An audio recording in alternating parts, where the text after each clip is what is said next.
Welcome to AK cyber news. Cyber నేరగాళ్ల చేతిలో డబ్బులు పోగొట్టుకున్న బాధితులకు తిరిగి ఇప్పించనున్న తెలంగాణ సైబర్ సెక్యూరిటీ బ్యూరో.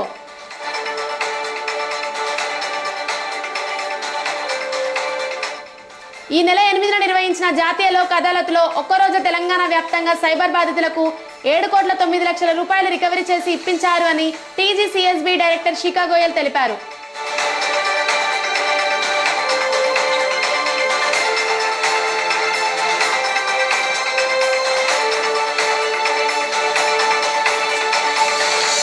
పోలీసుల డేటా చోరీకి పాల్పడిన కేసులో హ్యాకర్ అరెస్ట్.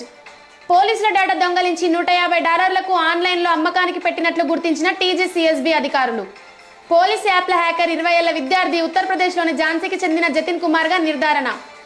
అధునాతన సాధనాలను ఉపయోగించి హ్యాకర్ని గుర్తించామని డీజీపీ రవిగుప్తా గారు వెల్లడించారు.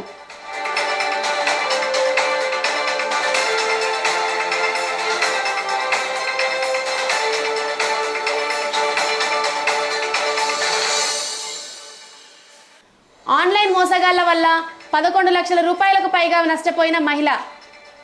బ్రహ్మవరానికి చెందిన 43 ఏళ్ల మహిళ తనపై అనేక వేధింపుల కేసులు నమోదయ్యాయని ముంబై పోలీసుల ముసుగులో బెదిరించిన ఆన్లైన్ మోసగాళ్ల చేతిలో 11 లక్షల రూపాయలకు పైగా పోగొట్టుకుందని సమాచారం.